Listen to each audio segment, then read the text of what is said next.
need a scarecrow after what you did, 'cause all of the birds know that I'm almost dead.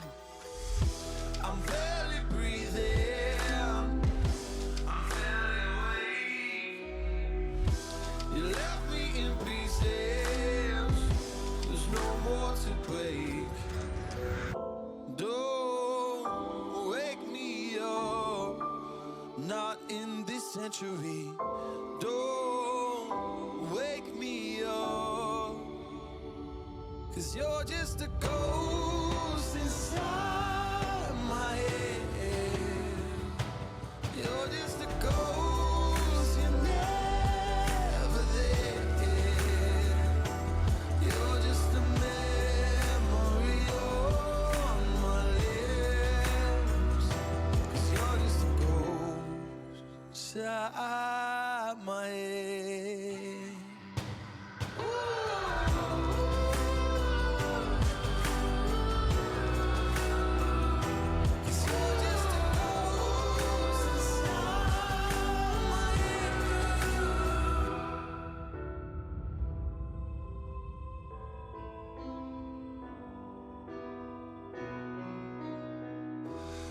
I need an angel after what you did, 'cause you were the devil, you messed with my head. You lied to my mother, you lied to my friends. You said that you'd be there, that this never ends. Don't wake me up, not in this century. Don't wake me up, 'cause you're just a ghost inside my head. You're just a ghost, you're never there. You're just a memory on my lips, 'cause you're just a ghost inside my head. You're just a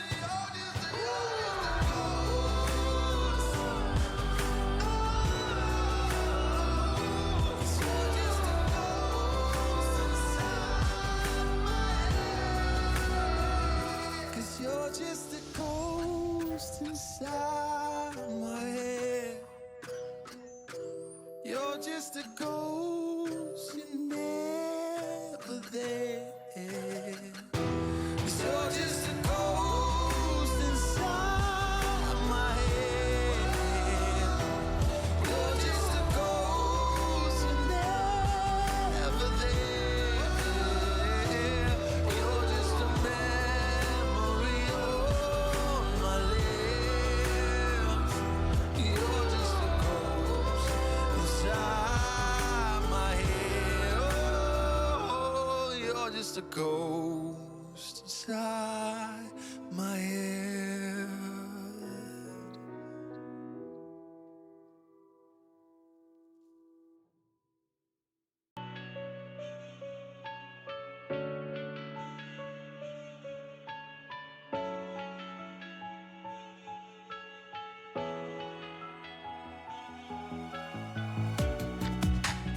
Living in the same routine, like the seasons I'm on repeat. It's a long way down. Trying not to follow suit. Don't like the color, I'll change the shade of it. I'm not afraid of it.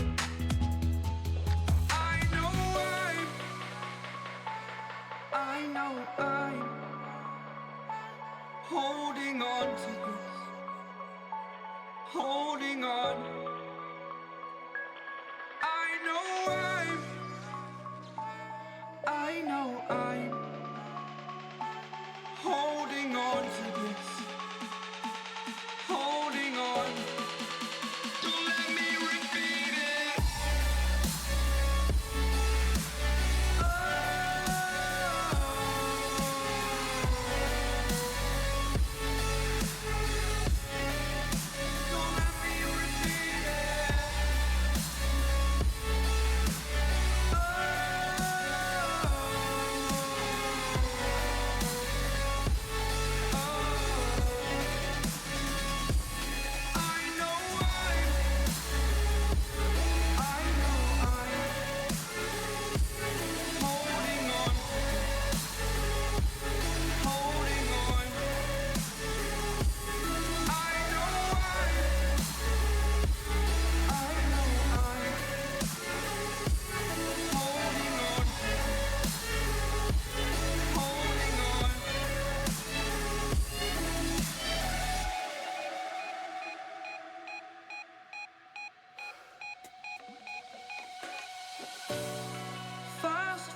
change, but so can you.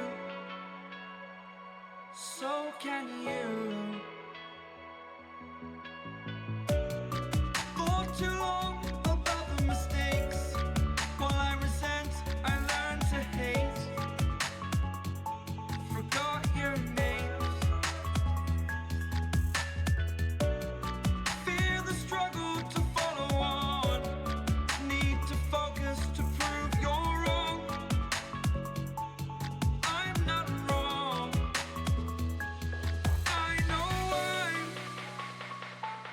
I know I'm holding on to this. Holding on. I know I know I'm holding on to this.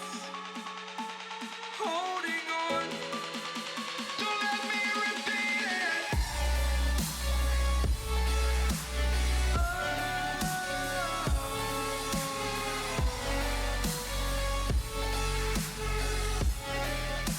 Don't let me repeat it.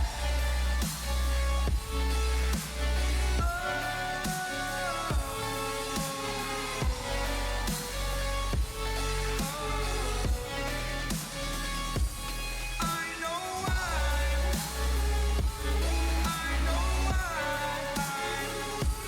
holding on to this. Holding on. Holding on. Holding on. Holding on.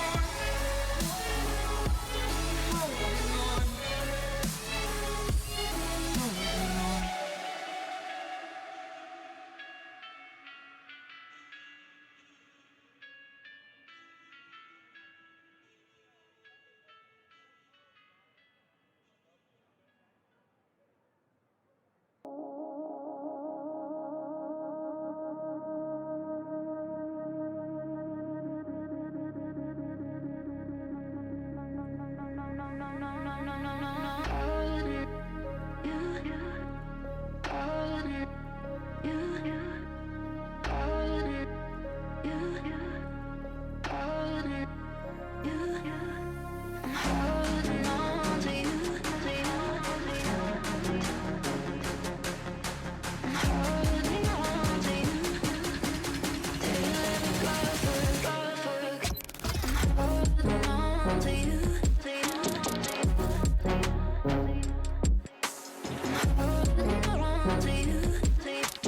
on.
said that you've been lonely, makes you cold as ice.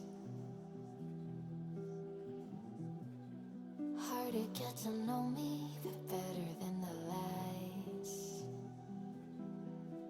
No way I'd let you slip by. No way I'd let you say bye. You said there ain't no reason, but I'll sit here every day, waiting for the moment I won't feel like I should stay. No way I'd let you slip by. No way I'd let you say bye. Can we watch it fade away?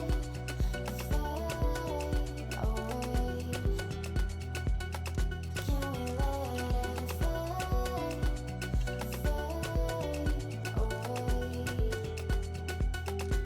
We'll take it day by day. Good morning, good evening, good afternoon, wherever you are in the world. Hello and welcome to the Blastar 6 Contenders League for the autumnal edition of the seasonal series. My name's Travi. I'm coming here from the studios inside of Malta yet again because I thought, well, this is on. APAC qualifiers did not come over towards today, but I'm here anyway, so why not, right? You know, we're here, we've got this awesome little space. Hopefully we'll get some people coming in later on today. We've got a single best of one coming up on the schedule, so it's going to be a nice quick morning, nice bit of easy action here before all of us in Malta get towards the very exciting afternoon. We've got T2 finals coming up, then the EML finals themselves, so it's going to be a pretty entertaining day of Siege, NASI qualifiers as well this evening. There's a lot going on today. It's going to be a really, really fun morning, so if you're here, if you're nice and early, you've got a great day ahead of you, and if it's late in the evening for you, if you're coming from the APAC region, well, you know, some things are worth staying up very late for, and I would argue today is probably going to be one of those days. Regardless of what we are here for today is the seasonal series, as I have mentioned. So for those unaware, the uninitiated, the seasonal series is Blast's open competition. Everyone is invited. Console players can join the fray. Open qualifiers were held a couple of weeks ago. The best teams from them have progressed their way on towards the closed contenders leagues. That's the top 8 players, or top 8 teams rather, and just to list those off in the order of the standings as they currently sit: Team Titans, Team Bra, Hasid Warriors, Turbo Thrower, Runaway R6, 1Z Esports, Dip King, and HLT Celestials. Those are the 8 teams that have made it through here in the Asia sub-region. We also have seasonal series competitions going on in EMEA, North America, and South America as well. So all over the world, your respective regions are going to have their top 8 teams. There is the Promise Division as well, which is open up remains. So, and yeah, so there's quite a lot of action going on throughout the entire world. All of it's going on. What is this for? Well, you get your lion's share. You get a lovely little Rainbow 6 credits prize here. I'm looking at what corner challenge mode here. We've got 7,200 R6 credits for the top 4 or top 6 placing teams rather, as well as additions of a cash prize. 2,250 euros for the top placing team, followed by 1,500 for the second, and trailing down to around the 500, 300 mark for some of the lower placing teams. So there's a bit on the line here. It's a good bit of fun. It's a bit more light-hearted than the SI qualifiers that we've got coming, right? Because those SI quals are very much all action, all important. They're very, very big, very, very scary, do or die qualified to Paris. So it's a bit of light-hearted action almost, I suppose. But these teams, I don't think that's going to dial it down what we are taking. Morning, Ted. Good morning, Ruo. Welcome on in. We're going to be doing a bit more of a chill cast this morning because if you can't tell, I'm still a bit knackered from yesterday's 3 o'clock in the morning start time and late night as well. So obviously it is going to be, it's a bit more chill. We'll have people flooding in towards the venue later on today, and if we're still going, we might even bring some of them here. I've got spare chairs, I've got spare microphones, so hopefully we might get some people on, depending on how close this game gets, how long it runs for. Everyone, of course, here in EU is still waking up because it is too early to expect a midday start from a Siege player. But what we've got today is that single best of one, our final round of round robin. So our final few teams are final few teams are pretty much set in stone. Top 6 are going to qualify through to the second half of the tournament, the stage 2, which is going to be a single elimination bracket. As things stand at the moment, in fact, I believe everyone is qualified if the standards on Challenge Mode are correct. So Titans, Teambra, Hasib Warriors, Turbo Throw, Runaway and Onesie, they will be qualifying through. Unfortunately, Dip King and Celestials did not get enough points, so they're not going to be able to make the difference here. They're not going to be able to qualify them through. However, there are some interesting changes in the standings, because obviously seeding is going to be a big part of how this single limb bracket plays out, over the next couple of weeks. And this is where things can start to get a little bit fun, start to get a little bit spicy, because we've got the top 2 teams coming at you today. And that is probably the thing that excites me most out of everything. Our 2 teams, Team Titans, Teambra. They are currently top 2 in the standings. Team Titans have had a flawless run so far, beating every single team they've gone up against. The only thing they've yet to do is topple the second place team. That, of course, being Teambra, who have had 1 loss so far this stage. You know, it's not been a flawless run for them, so they are trailing behind by 3 points. However, they can do it today. That is going to be the big difference maker. They can actually overhop Team Titans today and claim their place in first. All they have to do is beat Titans with a pretty convincing scoreline. That's all they really need to do here. I'm just trying to mentally do the maths. There's 5-round differential between them. So it needs to be a 7-4 or a better, essentially, for Teambra. If Team Titans get away with 5 rounds, don't need points, you just need 5 rounds, you are safe, your top seed position is secured. If you get 4, Team and Teambra take the winning regulation from that point, they will overclaim. So for Teambra, 7-4 or you will be staying in second. Obviously, second place, nothing to shy away from, nothing to say, oh, that's not a great position, because second place, it's still second place, you know. It's significantly better than... It's significantly a better positioning than, you know, some places where we've had. It's going to be really, really fun. Hopefully, it's going to be a really, really nice bit of a flex for these teams. They're both safe. There's nothing to worry about here, as I say, beyond this initial seeding position. So really, it is just going to be a case of who shows up better on this morning, who really can drive it to 11 today, and really, what is going to go on through. Now, the match chat has just generated, so let's open it up and see what we go. We don't have it on stream, unfortunately, but we do have a map veto completed. Now, if I'm not mistaken, we are still using the old... So we're playing on new patch, but we're using old map pool. So just to make things clear, we're using new patch, so factory work, all of that's going to be active, but we are going to be still remaining on the original map pool. So no fortress, skyscraper will be remaining inside of the pool. And as a result of that, we're not going to Skyscraper. It was actually this penultimate map to be taken out of the equation, but we're actually going to be heading into a Nighthaven Labs pick. Now, if you've been here before, you know how much we love Nighthaven Labs, and honestly, it's a great map for this series. Order for the veto was Border ban by Bruh, Chalet ban by Titans, Const ban, Cafe ban, Club ban, Lair ban, Bank ban, and then a Sky ban by Titans, leaving us on the decider. Team Bruh are going to be starting on the defense, and the Titans are going to be overtime defense as well. So it should be a fairly nice little fun one. Sky Labs has become best map, really great map for a best of one. You know, if you were here on yesterday morning stream, me and Puffo were talking about it quite a bit, how it's one of these maps that has so many opportunities on how you wish to play it, so many opportunities for how you really will want to possibly try and tackle that one, see what you can do with it. There's some really breach-centric play up towards the top higher levels of the map, and then you can do some really impressive lurks on first. Well, it's a great map. Little bit of everything on towards offer today, so it's going to hopefully be quite a banger of a match. That is the hope. We are essentially hoping here for a... We're just essentially hoping for a banger. That's all I want out of this. We're yet to have an overtime. The closest map we've had this studio is a 7-4. That was yesterday.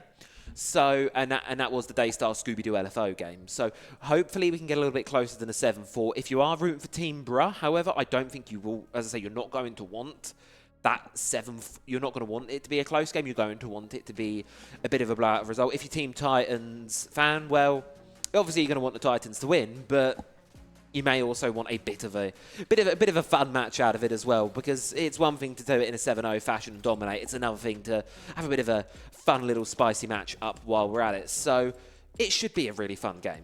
That's kind of the premise we're going off here. It should be really entertaining. Things should be fun, but we'll have to wait and see how things unfold in towards the server.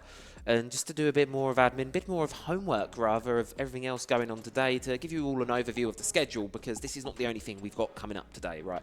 We've got, as I say, EML qualifiers. They are literally starting. I think the show's starting in about 40 minutes. I want to say here in the studio, they're literally just down there. If you didn't watch the EML broadcast yesterday, the stage is really impressive, and I can actually talk about it now. Because the other day I was like, no one's seen the stage yet. I can't actually say anything about the stage. The stage is awesome. It's got this like mirror tunnel effect. It is sick. It is quite a large stage actually, like significantly larger than I was expecting. Like back in March, we came to the seasonal series came as a spectator, and as great an event that was, it was quite a small stage because it was a much smaller event. And while the scale of the number of people here is around sort of a similar number, here the stage is absolutely huge. Like, this is to my understanding, one of Blast's more permanent positions, and it very evidently shows in here. It's an awesome space out there in the stage. It looks cool. The lighting, the effects, all of it are sick. We can really hear the players yelling at each other. I don't think it's much come through on the stream in regards. We were just I was just sitting having a chat yesterday, and in the middle of one of the games, and all of a sudden we just hear the players screaming, and you can actually like hear what they're saying to each other, which is, if you've been to a major before, you will know you cannot actually hear because they're so loud of a crowd. And that is the beauty of these smaller events in a way. It's a lot more personal. You get to see a lot more people. Would recommend it. Obviously, I'd say come and get your tickets, but if you're not already in Malta, it might be a little too late to come all the way out here. Unfortunately, I believe plane or boats, the only way to get here. And it might take a while because we've got 2 best of 3s today. So by the time you get here, might be a little bit over and done with the final day we have in this lovely country. But that's okay. You can watch it remotely. You can come on, say hi. EML Finals going to be banging afternoon here, and really cannot wait to see what happens, what we get up to. So we're just going to wait for the game to go live. Just a pretty chill. We're just waiting to see what goes on through. I'm just going to open up the match chat quickly. And observing today is the amazing Ruoling. Many of you from the APAC region will probably know them. Obviously casting in, I believe it's Mandarin quite a lot of the time, covering almost all of the APAC events, constantly around, and really grateful for them for providing a clean feed for me this morning, because this was very much a last-minute decision to come and cast the seasonal series. It's very much like, oh, it's on this morning, it's an hour before, it's not too early, why not come here and see what happens in the studio. So it was one of those decisions where I was just like, yeah, let's come along and just see what happens. It's hopefully going to be just a fun little teaser for today, fun little way to start things off, and hopefully, as I say, it's just the best of one, so it will be a fairly quick affair. But hopefully, just because it's fast doesn't mean it's going to be this interesting. So obviously, you've said it before, we've got labs coming through on the table. We've got a great little show, nice little bit of fun coming up. And yeah, so I can sit here, relax, chill. These blacklight chairs are so comfortable.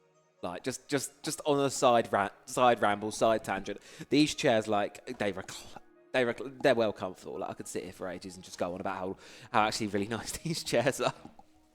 Like, you know when you always see the chair advertised, and you're like, I don't know. No, these are actually, like, this is actually a really comfy chair. Like, I am quite comfy in this. I was debating coming back here and just having a little nap yesterday because of the early start. I was like in the middle of one of the games, I might just come here and have a quick power nap, because just recline all the way back, feet up, and just have a quick snooze. But didn't do it. But you probably could fall asleep in one of these. What's today's fun fact? Oh, today's fun fact, Ted. There's a headset here. It's got your name on it. Get your butt over here to the venue. You're not far. I know you're not that far. Get over here to the venue. If the game is going halfway through and you want to come in and say hi, literally just give me a shout, because I can literally just run out there, grab you, come back. We can literally speed run it in 3 minutes. If you guys do get here, come in and say hi because obviously the EML finals will be going on, or the T2 finals we've got first and foremost coming up. Project Zero Panohone. Seen the players floating around here at the venue this morning. Everyone seems to be in good spirits. I think they're taking this one, obviously, very seriously at this point. It's an important game for them, an important day, and especially for those players. They've just come back from Toronto, playing in the Spoit Contender Series. having a really great time there. I mean, it was a bit of a sad weekend for couple of weeks for EU on the international stage. Really, the Contender Series for Spoit. It was a bit tragic to say. EU has lost yet another international event to North America. We completely got dropped in the grand final, unfortunately. It was a 2-0 going the way of the Freaky Frogs. Love the team names in T2, as always. Freaky Frogs took that series 2-0, taking down Panahone.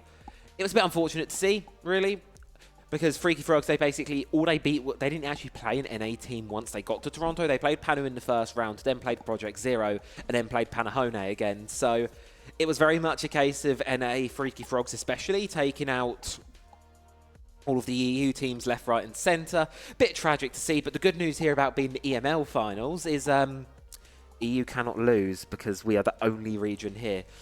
You will inquire with the troops. Well, clock be ticking. Game is starting in about 4 minutes, and it is just the best of one this morning, is all I will say. So it will be very quick, but if you guys do get here, even if it's like round number 6, just come in and I will quickly sprint down and grab you in, because we can have a quick yap, quick chat, and then, as you saw, we might do some SI qualifiers later on. NA is on, so, and they actually, I don't actually who qualified out of NA last night. While we're waiting, the game's starting in like a couple of moments, so we will get there, don't worry. I'm not yapping while the game's, I've got the game feed in front of me. I can see when the game starts. The game has not started yet. Let's see, who has qualified out of NA? Oh, no one's qualified yet. Upcoming. Oh, there's bracket. Okay. So in the bracket for NA is... Oh, the semi-finals. They've changed the times again. The times have changed again. No. Oh no, there's one quarterfinal that's starting at 7, and it's a single quarterfinal. So there's the 2012 Miami Heat versus Nadeshot. Winner of that one will be going up against Envy. And then in the other half of the semi-finals, that one's already been played out. That was a Woo Moneyball, and a Woo won that one. So Woo were basically waiting in the grand finals for the winner of Envy versus Miami Heat and Nadeshot. So it should be a pretty fun day in NA over there. A couple of games to go and watch. A bit of action to go and chase on through. As I say, we've had the word the game is started, so 11, 13. So let's get into the map. Let's start loading the map up, shall we? Return to what we're here for, the seasonal series, a little fun competition here held during these off-season tournaments during this fun little time. And hopefully tonight we're going to have a very, very fun little best of one here. Team Bra versus Team Titans. Top 2 teams on the standings here in the Contenders Series. Going head-to-head for the title of top seed. Needs to be a 7-4 or better for Team Bra for the Titans to hold on to their crown. All they need to do is win 5 rounds. It's going to be a fun game. It's going to be a tense game, and hopefully not too much of a quick one. I want to see some action. I want to see some huge clutch plays. I want to see the difference being made. And it's all going to be done right here, right now. Nighthaven Labs, let's get into it. Oh, that theme. Never, ever, ever gets old, that one. Always love to see it. Let's turn the game up ever so. There we go. Love you guys to hear all the action. So, operator bands. And the one thing I always love to see about the seasonal series, and when we've got these sort of smaller competitions like this and less high stakes, is the teams are going to have some really, really good fun with this. They're obviously aware there's an observer in the lobby. They're aware this one's on camera. So we're probably going to see a bit of showmanship, probably going to see a little bit of fun. You can already see the banter sort of exchanging back and forth between the two sides. Thermite Mirror Bands coming as the first ones out. No surprises there, really. It's standard bands, standard procedure here for Labs, and obviously the best of one. It may just be the best way to play these matches. Just do it the best of one format. Do it the classic way. Just update the feed, 1080p, might be helpful. There we go, nice high resolution. Maverick and a Bandit ban coming in now. Obviously the hard breach changes. This was something we were discussing extensively yesterday, both on the stream and with everyone here in the venue, because all of the regional finals, to my knowledge, are being played on the old build. They're being played on before the Thatcher rework, before everything. So They're not got you've not got Fortress in the pool, you've not got the factory work, you've not got the hard breach changes, but here in the seasonal series, here in SI qualifiers, we've got all that available. We can actually see what gets cooking and what these teams really like to do with this. With these changes, you can already see their demos going to be hopping straight onto the newly reworked Thatcher, as hopefully you get a bit of a demonstration of what he can do. If you've not seen him yet, he's now got a ranged launch. Won't spoil it too much. EML's old build and pool, yeah, that is indeed what I was. Yeah, EML's old. This is on the newer build. I could just feel it. I could just feel that we're going to be doing more typing. Momo as well, one of our other lovely community casters coming out of APL. They're also in this lobby, also going to be observing and qualifying, covering this game here as well. So, yeah, shout out Momo. I'm not sure what language Momo streams in. Give me 2 seconds. We can find it. We will find it. Momo is streaming in. I believe that's the Thai flag. I'm either going to look like an absolute donut, but I believe that is Thai. So I believe Momo is streaming in Thai. So if you do speak Thai, would rather watch Thai stream, go and watch Momo. But the first thing we're going to be watching here is Jittery opening us up with a pick onto Asaragi. I'm sorry. I'm going to just be flat out honest here. This is the first time I am meeting with many of these players. There's not too many names I'm familiar with here, so we will have to see what happens as we go on through, but drone work being done, factory work being used very well here to temporarily disable. You can see how long is left on the removal, the stun, or the disable nature. I can get my words out this morning. Disabled nature here of these gadgets, opening them up. Tubrel doing his best job to try and stall out the impending doom of the breach, but with the final Zoto canister now spent, you're not going to be able to really stall out too much longer here. You've burnt a minute off the clock, and that's probably about as good as you're going to get out of this one. Push across now, starting to think about happening here. A lot of focus on towards this IT rafters side of the map as the new PMR rips through the barricade, gives another opening towards the attacking team, but DMR answered back. Shadow going to be trying to contest on towards this rafters position as the Deimos of Barcode pushes his way up a little, edging closer and closer towards the objective. One pick has been found back the other way of the attack, and another one follows suit for Team Bruh. 4 versus 3 situation now, as all 3 attackers seem to have been stalled out a little bit, and when they stall, they just get stagnant, they drop like flies. Deimos underneath, trying to do what he can, but Barcode, unfortunately, struggling to hit his shots a little bit, and Songdi just going to be continuing to give them the run around here, really continuing to cause a bit of chaos. Frag grenades coming through, utility being dumped in, but it's absolutely nothing here for the side of Team Bros. They just shake it all off. Barcode, last one left standing, 1 versus 4. Everyone's identified on the death mark scanner, 2 left in back pocket, but equally so, you only got 40 seconds here. This one, the most not fan of the new gun, it seems. not seeming to be a huge fan of that one. Luckily though, Shadow knows how to make a DMR work and closes out the round there in a pretty quick fashion there, with Team Bruh really having a pretty dominant first go of things actually here. It's really quick round, really great fragging, and Team Titans, they couldn't really get a foothold inside of the building. They got control of IT, but even then that was all you really got from there. Couldn't get too much further than that. I think a little bit too tunnel vision there from Team Titans. Need to see things spread out a little bit more. Need to see a bit of a wider berth of the attack. But now, of course, different bomb site going to be coming up. Basement site here. Assembly tank here, down on the bottom. Bottom floor and arcades that remained in for the time being. Bandit getting the one being banned out instead. So we're likely going to see some quite extensive usage here, at least until the end of round 3, where we could possibly see another ban filter on in. And then maybe Decade, I'm starting to lean towards that way. I think it'd be a good ban for the Titans, because I don't know how much they're going to want to play the new factory work if they're not loving that gun. You can always see Demos hopping on to towards one of the other changed operators, Hibana, on the new hard breach. DMR is still available on her. I somehow don't see it being brought. Type 89 got a little buff as well. Less recoil than it has on the previous builds, so should hopefully be packing a bit more of a punch, easier to hit those headshots. Drive base, what we're locking into? Oh no, we're sticking with the DMR. We're sticking with the brand new shiny toys, and this is the thing, right?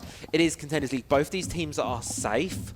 As I've mentioned, they're guaranteed a top 2 seed. It's just the battle for who's going to be claiming that throne of stage 1. So, and it's still got a whole single limb bracket to play through. So at the end of the day, you're not really going to have too much to worry about here. It's going to be a quite chilled game, and you can see the players are having fun with it inside of the lobby.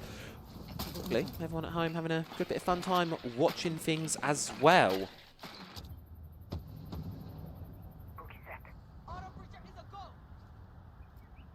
Drones making their work through the top floor now, starting to open things up. Just apply a little bit of pressure vertically down. No one's going to be contesting it on the side of the defense. Team Bruh quite happy to let them have this space and really hold out on this first floor as the key sort of prominence of their roam presence throughout the map. Got 3 operators lurking about here. Mini going to be the first one towards cargo stairs, so an easy position to fall back from should the pressure arise, but you've got players in further positions. Uh-oh. Osaragi's not been droned out. They completely just missed drones. Dogoyo, I don't think there's anyone too near, so I don't know if the punishment's going to come on through immediately, but as the pressure on cargo starts towards Mount, keep an eye on where that Goyo goes, because if they can get behind everyone, that could be a massive disaster truck. Mini going to be holding out here, really trying to play this position with their life. And here comes Osaragi swinging on through. Punishment for the missed drone. Shuts down the first. That's Yanis, the buck, taken off the board here. You do have the vertical contingency plan in the form of the Ran, but Jittery's already used all of their charges and now spent all of their HP there, courtesy of a C4 from Sanako. Advantage extending now for Team Bruh. 2-man up. Never seen those iron sights before.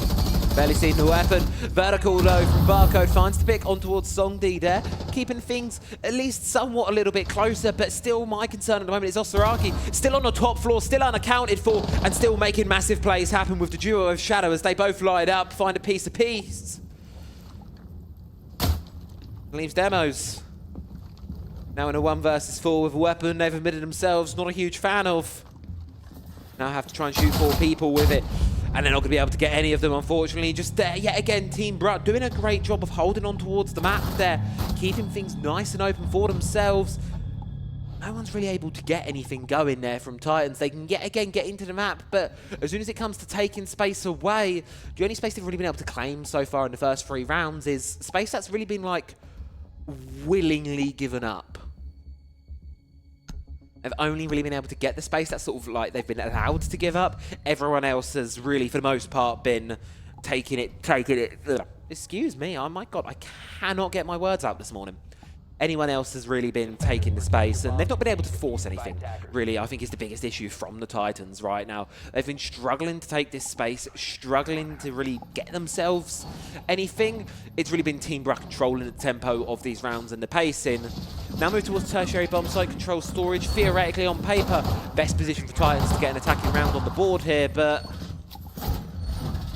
they're going to have to make some quite drastic changes to show a bit of promise in this one, because the first few rounds have not been the greatest look, all things considered, unfortunate to say. Activating camera.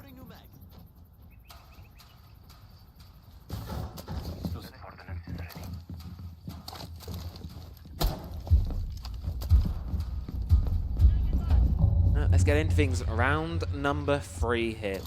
Attacking lineup deciding to change up things a little bit, and I think it is a very good call of action what's being brought along here. You've got the Blackbeard, you've got the Kebi. They're going for this roam clear, they're going for this hump, because they know that's where they've probably been struggling the most throughout all of these attacks. It does mean on a site as vertical as control storage, you are going to be lacking that vertical capability. No floor breaches available. You've got hard breach, but you don't have anything to deal with the floors extensively. You don't even have any form of like soft breach charges here. And as you can see, Yanis seeing up IT wall, pinging it through, I believe, trying to call to the team, can someone get it open for me? But that's likely going to have to be the job of Barcode here on the Blackbeard, bash through the wall, because they don't have anything really dedicated to get this open. None of these operators have a secondary shotgun available, so in going for the roam clear, you are limiting yourself in other forms of utility. And that means Team Bruh are going to have to play exactly in towards your plan. This time around, though, it seems like Shadow's the only one really too far extended away from sight, on a bit of an island alone on the top floor.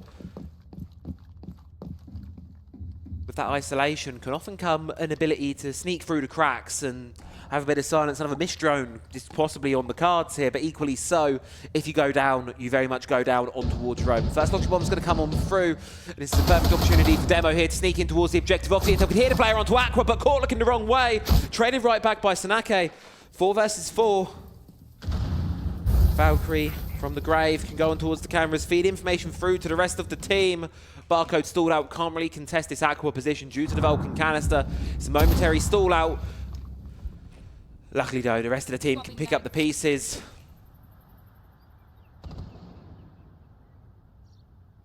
Leveling their defenses! Advantage goes the way of the Titans for now as they start to really pick their pieces apart through the map here, just working through these players one at a time. And the biggest thing for Team Bruv right now is no one's near each other.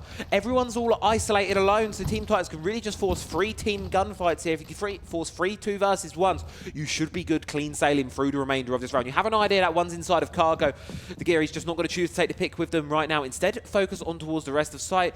Notice that controls opened up and clear, meaning you can get yourselves in, start to push through. And with Yanis as well, outside the main breach, they're hopping in towards the window. Now the player inside of sight, all on their own, caught in between a massive cross of 3. Titans have control of the objective, leaving the final 2 of Bruh to try and formulate a response. The Fuser going down, left in a 1 versus 4, face up with the shield. C4's going to go up, gets its mark, finds 2, triple for Sanako in the round, but it's going to need to be an ace clutch up here, and it's just not going to happen. Yanis will close it out, Titans will get their first on the board here. Finally formulate a response, and a much better looking round from them here to close out the first quarter of the game. This is the thing, it's a huge, good round to get there for the Titans. They're not 3-0 down, they're only trailing by 1 now, and in this early game, it's always good to keep that response going. You cannot let things get too carried away from yourselves too early, Dodd. Cade Bad, as we've mentioned previously, he's been played all 3 rounds, key part of Bruh's success, and they're going to get rid of him. Not want to worry. Should make the breaching job easier, which means on this top floor site, for example, you're not going to be as in dire need of a Thatcher. Pocket EMPs from the Kebi can get the job done, so you can rotate utility elsewhere, bring something else to the table. So we're going to be seeing the Blackbeard come on through again because you're no longer needing to bring that Thatcher, freeing up that space to bring other utility, to bring another form of pressure, to give yourself another opportunity to close this one through and get the job done.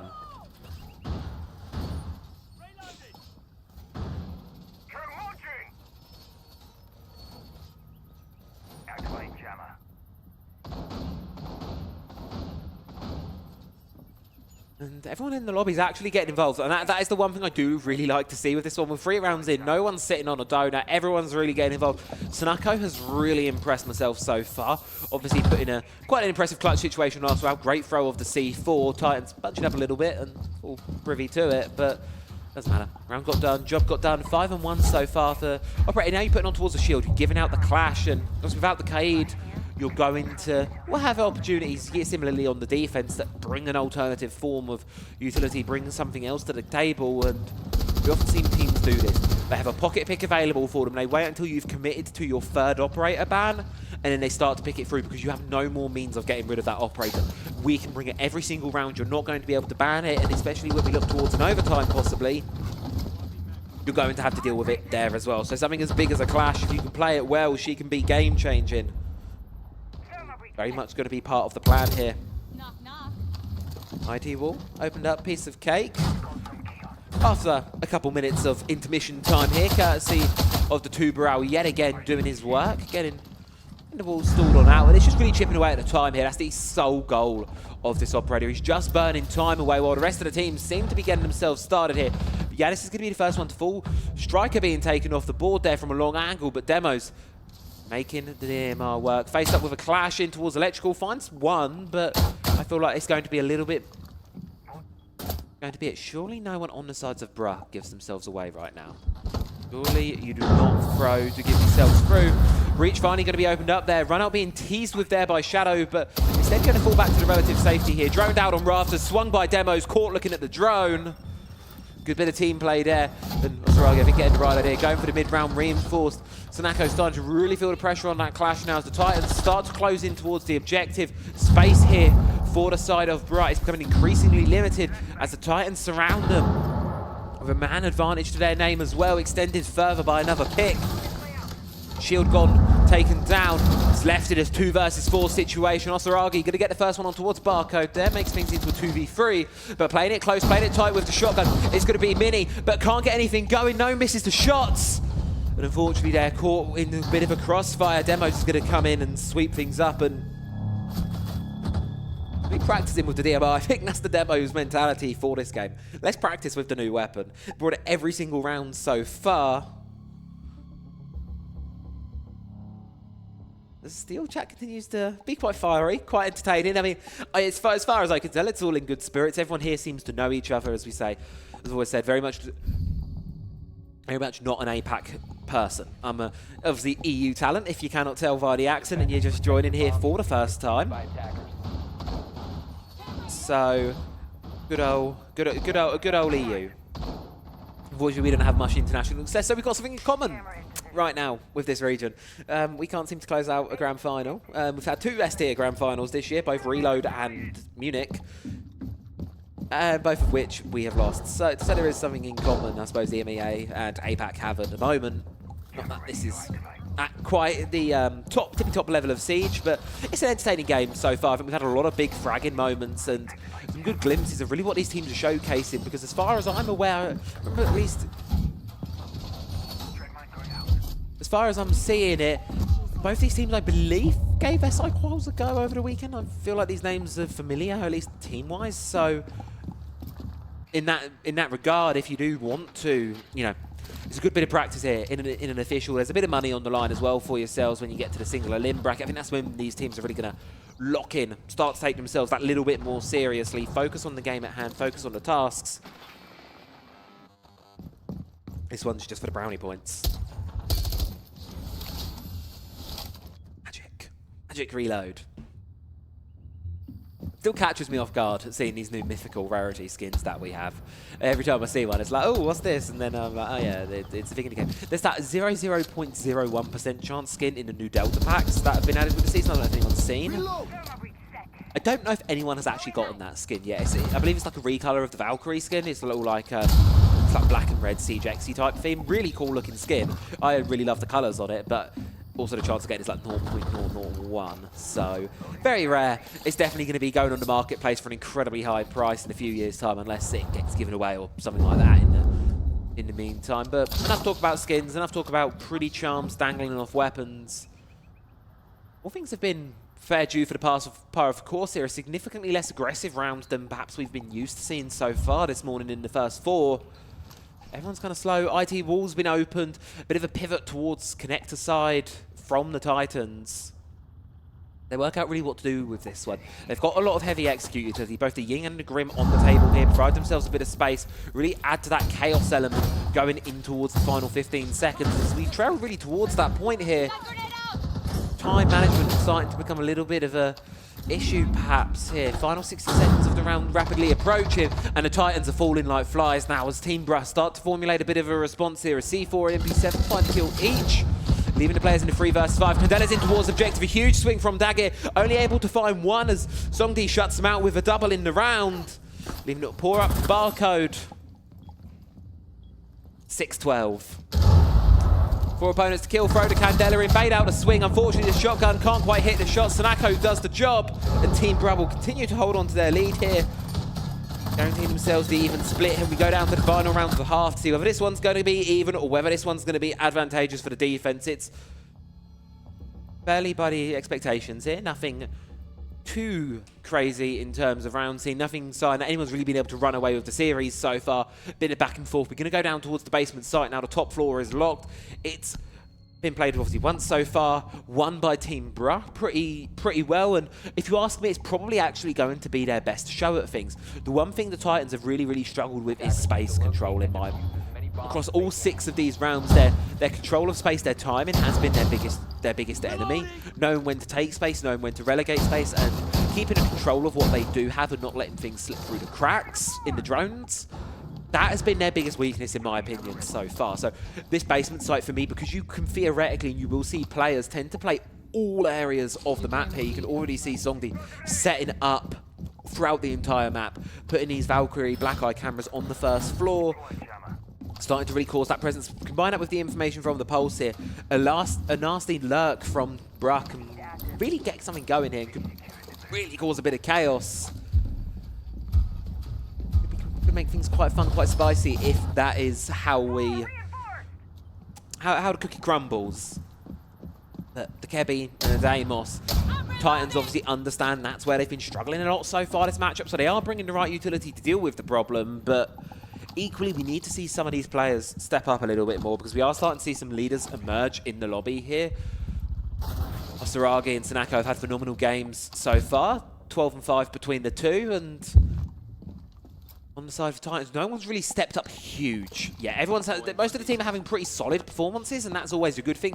I'd rather have everyone stepping up than one person being the bold and the hero play. But equally so, as a few players tracking behind, so either they need to make up and catch through, or they need someone on the team needs to go massive. Yannis wanted to hop into towards control, can't do so because of the presence on the roam. Shadow there going to be holding on toward the floor. Utility comes on in to absolutely zero effect. Logic Bomb follow in suit. They're starting to apply some pressure on towards the Mute now. We'll be able to find the pick. And that's a big one there because they've got the space control now. They can start to push across, but they're not going to be giving it for free there. Mini shuts down one. Osaragi sneaks himself back into control room. I don't know if Titans are aware he's in there, but misses the shots with the Vector, giving away his position. Now tucked away in a corner, entirely compromised here. It's going to be a difficult way to get out of this one, but slips in between the reload of the Deimos. But he's not done yet. He's going fishing for more. Another spray out towards Warehouse there. Not going to be successful. Continuing to dance around here, knowing that he needs to burn a little more time on this roam here before he can give himself up, return towards the objective. But the thing is, the way down is being watched by this Deimos. Barcode now activates the death mark. Here comes the big spray. Pre-fire comes out, but no, it misses the shots. Beautiful read from Barcode there. Shuts down the Goyo on the roam. Next up on the line is Smoke, the final player on the top floor here. Beautiful use of the death mark utility, sending him running, tail in between his legs. Luckily though, Songdi does find one, but immediately traded back here as Jittery knocking on the doors of the objective here, starting to apply some pressure, all focusing on the top floor, but the real action's down in sight below. The Pulse knows about the one in Animus, gets the read there, confirmed by the Toxic Babe. Love the utility usage, brings us to an even 2 versus 2 situation here. Final 45 seconds, 2 Toxic Babes remain on the defense, a stun for the attackers. Death marks as well, but in a situation like this, 40 seconds can feel like an eternity. The Boss G not doing what it needs to. Instead, the Reaper able to hit on the head here. Now Barcode in a 1 versus 2, but look at the HP of the 2 remaining defensive players here. They're fairly low. This could be doable. He could find his way into this one. All he needs to do is find one bullet, hit one mark. He's going to go deep. He's going to go in towards Sanako, but no, can't hit the shots. Instead, it's double from the Pulse. Doing a great job there, and it's a combo we're seeing a little bit more lately. M1014 Reaper, shotgun, machine pistol. A lot of people would call it a pretty poor shotgun. A lot of people would call the Reaper a pretty poor machine pistol. But in the right hands, as we saw there, can do work. I mean, my boldness is very much what feels like a year 1 play, that Animus push. You pull out the heartbeat scanner, you see the player in Animus, and you charge him with the M1014. That feels like a 2016. Like that is not like. That feels like such an old-fashioned Siege play. Haven't seen that one in forever. Team Bra extend themselves a 4-2 lead here. Might really pick things up.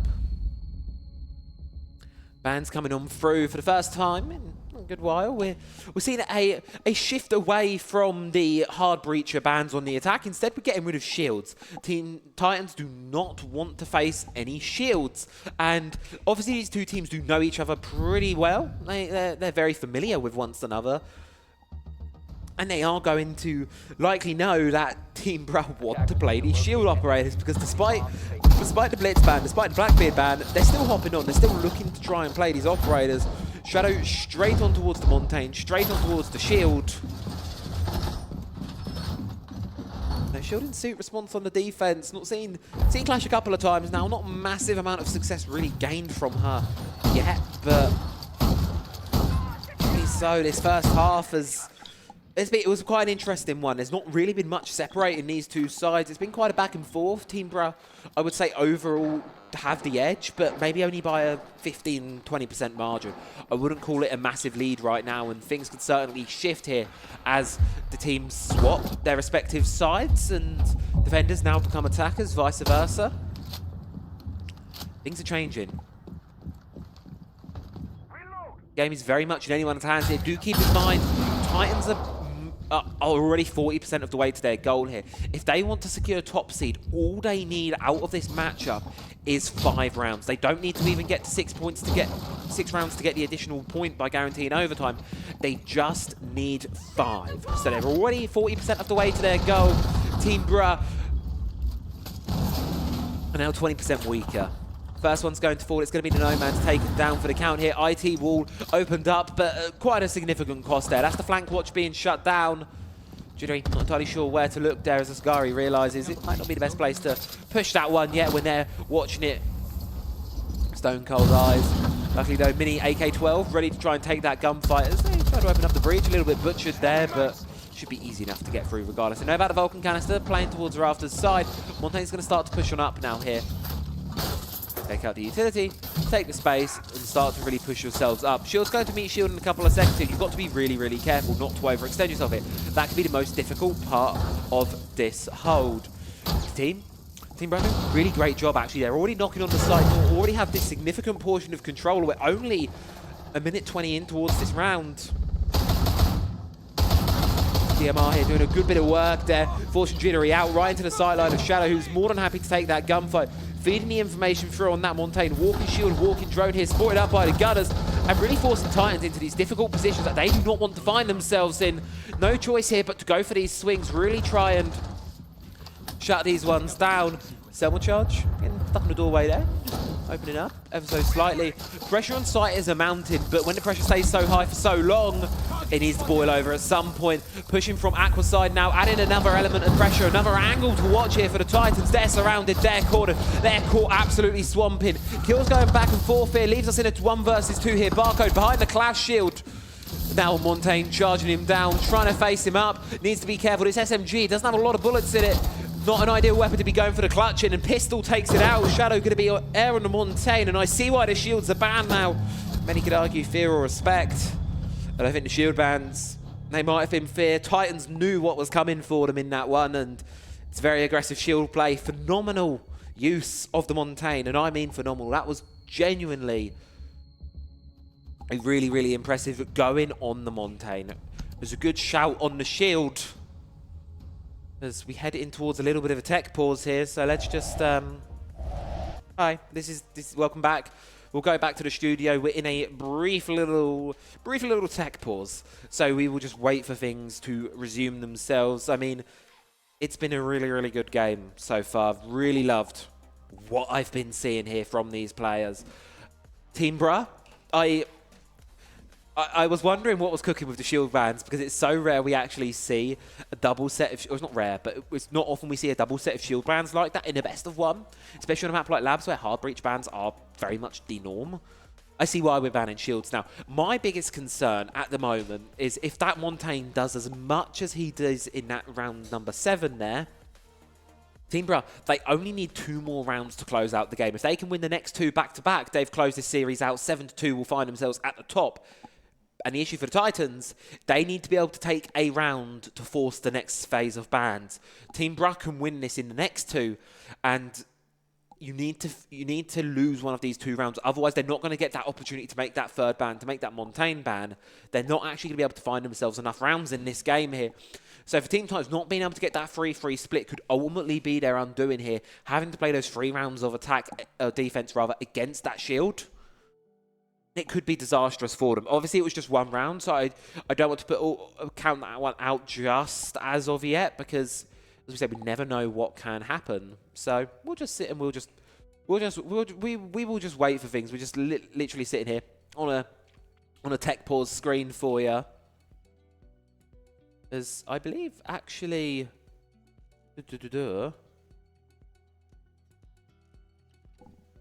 Oh yeah. Oh, email finals have started. Not clear to co-stream. So I could sit here and I could pull them up on my laptop. Unfortunately, I cannot show you guys any of them. I just heard the like the French opera music in the Paris trailer. That really awesome music. Yeah, this is like going on next door. It's really weird. Like, this is just like down there. Okay. Game's ready to go, so you can forego my yapping. We can go about the siege. Let's head back into things. The player that crashed is right back in towards the lobby. Defenders, protect your bomb. No time to waste. No rehosts required. Also, Shadow on the Montaigne. I believe getting a triple kill in that round, if I'm not mistaken. Absolutely just smashing things up. You may only have a pistol on the shield, but really, really not wasting any time there. Just absolutely smashing things out. Really, really going for it and doing quite a phenomenal job of things. There, on towards that shield. Yeah, peek, I guess I can. There we go. I can just keep that up in the corner. There we go. Okay. I don't think folks. I'm assuming the stream can't see that. Yeah. No one knows I'm watching EML as well. they have a slight little pop-up window of EML opened up on the side of the screen. It's the pre-show. We have a phenomenal desk here in Europe, and Fresh, Alphama. Love those guys. Really, really great. Always do a phenomenal job, and it's been quite fun to see the desk alive, because the desk is probably one of my favourite parts of EML. I feel it's one of the things as a region we do best, but enough rambling about Europe, because this is not Europe, this is Asia, and I don't think you all want to hear me try and defend my own region. You want to see some action, and I think that's what we're going to be treated to with this one. Montaigne's starting to push on through, spotted out by the default camera. Know what to expect here, but Jittery down below on towards Valkyrie can use the information provided by the Black Eye camera's defaults as well to pre-place that C4, lob it upstairs, and really hammer a point home. If you can catch the shield off guard there, you could really get yourself a nice little free pick. Although the Valkyrie going to be the subject of a Deimos track, so Brah obviously have an understanding here of what is likely to be the game plan here. Pressure just continuing to mount up, and that is the one thing that Brah have been really impressing me with so far. The pressure level on these attacks has been really, really good so far. They're constantly going for these aggressive swings, constantly going for these early picks, these early engagements, and they're not shying away from them all round long. There's constantly something happening in these rounds. Not only is it entertaining as a play-by-play caster, it's also incredibly good siege to watch, and it's really keeping Titans guessing, because it's leading you to this pressure point where you feel like nowhere at all is going to be safe here. Clash Shield has been popped down, trying to hold the fort a little bit, hold the line, but they're not being given away anything here. Snucko opening up this round with a double, but 2 quick kills responded back here by Titans, followed by another loss. Maintain the lead for the attack here, but it's not going to be one for long. If Barcode's got anything to say about it, coming alive this round, quite a start to the game, but not going to be keeping that one up. 2v2. Star player of the lobby on low HP. You've got a Deimos to try and isolate these engagements. The Valkyrie come up with a flank here on towards Rafters, trying to find where the Deimos is. Knows he's out. And they're going to be focusing their attention towards Connector side now. Remaining attackers regroup up on their Snucko, looking to try and cross this bridge, try and get themselves into sight, but caught inside of the stun, unable to push across. Titans will do it. They will get the attacking round they needed across the board here. And that's the biggest round for them, because regardless of how the next one goes, they can get one more. The Montaigne unable to really have the impact he had in the previous round there. Defensive Titans finally on track, 60% of the way to the goal. On the flip side, 71%. 5 out of 7 rounds, job has been done, 60%. So we're doing this in the margin of percentages here. On paper, Titans are closer to the goal. Both need 2 rounds to achieve their goal in this matchup to secure first seed. Brah will need a regulation win, 7-4 or better, before to lose one more round before, or 2 more rounds before that one slips out of their grasp. So we're not going to allow that to happen. We're not going to let anyone. They're not going to try and avoid that one from happening, really.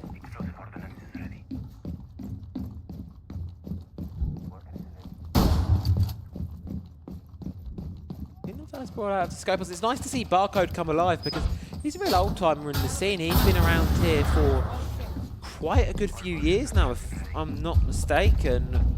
Barcode, way back in the day. He's been around since 2023. Says he's retired? I do not think so.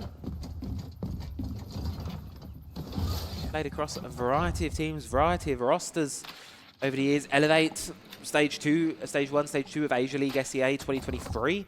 What I'm remembering back to, all the way back in the day. The Fury at some point as well, way back in the mark. So it's a name familiar to some of us here in the international scene. And now going to have to come alive huge in this round. This is exactly what he does, despite the death mark, despite the pressure, continuing to hold the fort down. That grenade goes, toying with death here, forcing Sanako to push on forward. I love the aggression here, but no run out shots in the revolver. Barcode's going to find it, his second inside of this round. And the top floor clear, coming absolute shambles for Team Bruh. The Titans look to edge closer towards their goal here. 4 versus 3 man advantage, and it's only a minute into this round here. This is so quick, this is so aggressive, exactly what I want to see from them. Nothing is slowing these guys down.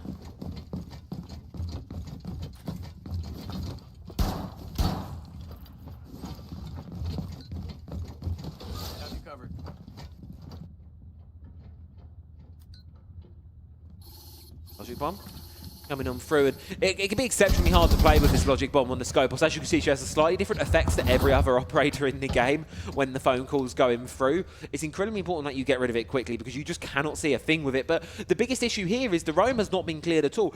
Everyone on the side of Titans knows exactly what's coming through. Wallbang games galore here. But look at the time they're wasting, 60 seconds to go. Still chasing Ghosts up on the top floor. A C4 is able to find one, response found by Mini. And the pressure's just continuing to go. Shadow's brought down to low HP. He's going to have to clutch up now. But the Montaigne does go down from the vertical angle held below. Our poor old Hibana here in a 1 versus 3. 45 seconds to make this one happen. 45 seconds to go. The clock is ticking. What can she do? Tagged up by the footholds here. Information's been fed through. You know she's on low HP. So Demos just decides to re-swing back out with a pistol there. Close the job, seal the deal. 1 round away. Jump up now for Titans. All they need is this round. This is the only one that they're going to need. And they will be fine. They will be sorted. Oh, bless him. Tom's on stream.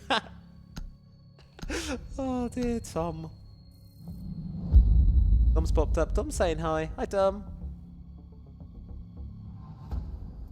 W. Tom Doe Sherlock. On the camera, on the stream. Coming up to say hi here. Obviously, there's a very strong sense of community here at the EML finals, so it's very much one of these. That's all. I just love to see it constantly. This action, this.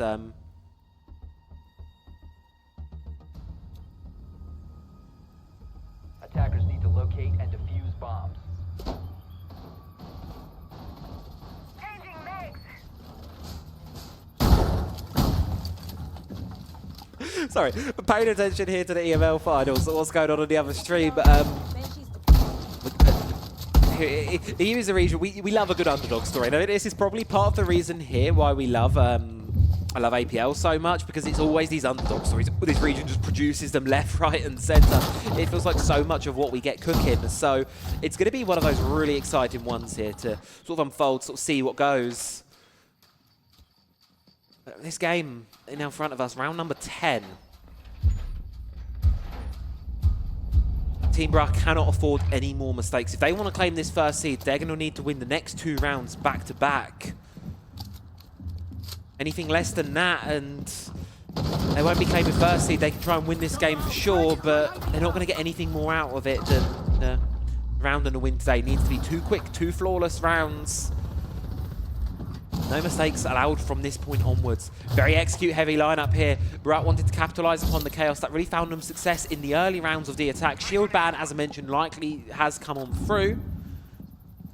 It has both ways, actually. Flash ban and Monty, so you're going to be seeing a lot less shields, mainly because the attack have none left to play, bar defuse, and the defense have none left, full stop. So significantly less shields being shown. Numbers down. The gear wanted to get nice and close here.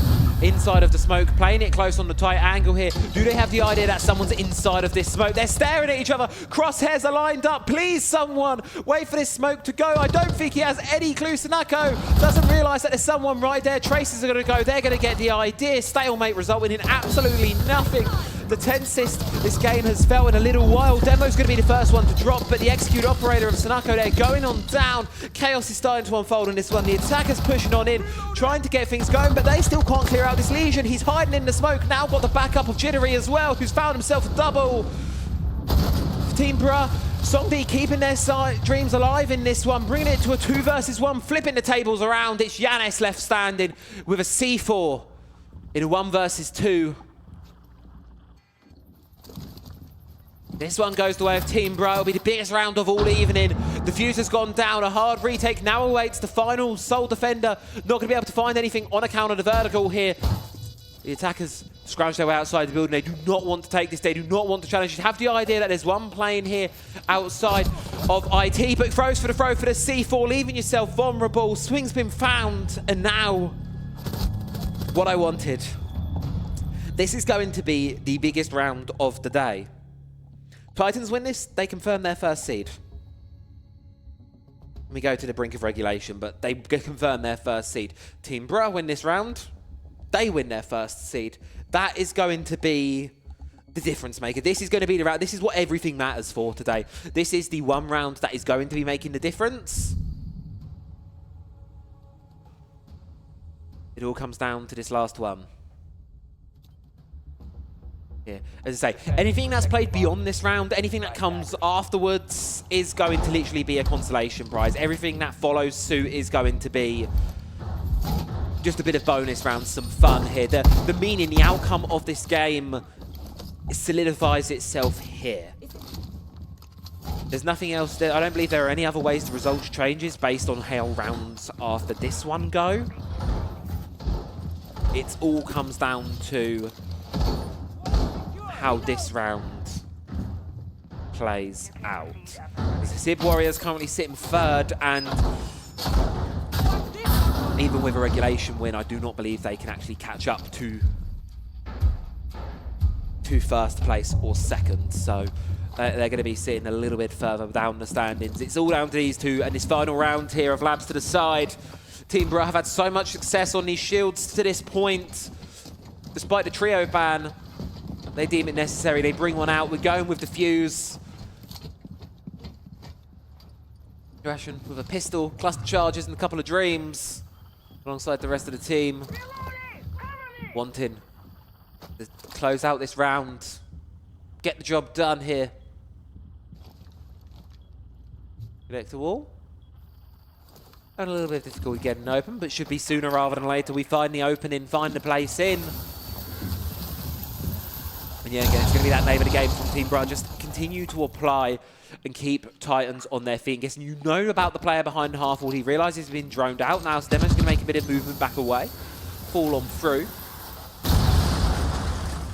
Breach work opening. You can feel the tension rising. The players know what's at stake with this one. No one wants to be the first one to move. No one wants to be the first one to really let themselves down. Everyone's anxious. Waiting. Feels like a 7-7 overtime match point. We're not there, but it may as well be with all the more standings. Mini opens things up with a massive first kill there. The Mute of Demos playing along the front line for the side of Team Titans, unable to really hold, but the Titans swing back with two like that. They found themselves a piece. C4 goes narrowly, misses the mark. Brian, a disadvantaged situation here. They've come so far, worked themselves all the way to a match point here. Surely we do not fall here, but it's looking likely at the moment. Advantage held by Titans, all inside of sight with great long angles to be held, weapons to support it as well. C4 inside of back pocket here, and still contesting for Arthur's, able to bait out the C4. It's not going to get anything. The expenditure here, so much attention being focused on not letting Sanako in, not letting this Nomad go. Find the Black Eye camera, take it on down. That's a bit of information there lost. Another player as well for the Titans fall. Equalizer's been found. That's the go signal here for the remaining players of Team Bra. Zoskagi comes up with one. Barcode does find a response though. 2 versus 2 situation. Smokes are going to come in to try and cover this plant, but there's a Warden on the table. He can see and glean through it. He knows exactly what's come up ahead of him, and it's a 1 versus 2 clutch, but caught out by the air jab. Oscar Agi with a double, and Team Bra are going to do it. They're going to solidify themselves at the top of Contenders League Stage 1, and we'll move in towards the elimination bracket as our team to beat, the ones with the prize, the ones with the eyes on. Heartbreak there for the Titans, but second place finish is nothing to scoff away from. Second place finish will be all they're going to achieve with this one, unfortunately. What a phenomenal, great game there. To everyone who was in the lobby, GG's, congratulations, of course, to Team Bruh for their victory. I believe they will be now solidifying themselves in towards first place here in the seasonal series. Stage 1, of course, there is still Stage 2 to be played out in the following weeks, so it's not over yet, because you've got first seed here doesn't mean you can win it through. And this is the big thing that's really now charged me and love about this standing. No one has gotten through the entire bracket unbeaten. Titans have now lost a game. Bruh had lost a game earlier on. Everyone has found out something about themselves. And this one actually came down to the head because the round differential between these two, I believe, is tied. Oh, no, it's ever so slightly different between the two. One round was all the difference maker it takes. So, real nail biter. Really came down right to the very bitter end. But unfortunately here was not meant to be. So, with that being said, that is going to be the end of things here. To all of you for coming along, watching, thank you very much for joining the stream. There's a lovely EML stream going on down the corridor there. We'll get to see the game just getting started. Panahone Project Zero coming up on the main R6 channel. So if you do want to catch yourself some more Siege action, you know exactly where to go and find it. For those of you at home, thank you for watching. Ruling, I believe you are still lurking around. Thank you very much for providing the clean feed, doing a wonderful job observing for us tonight. Really appreciate it. Great to see some more APAC action as always. And we'll be seeing you all hopefully later on tonight for some NA streams possibly. But if not, as always, pleasure here from the Blast Studios in Malta. Thanks again to Blast for the space. Thanks you all for watching. Catch you all later. Have a wonderful rest of your day.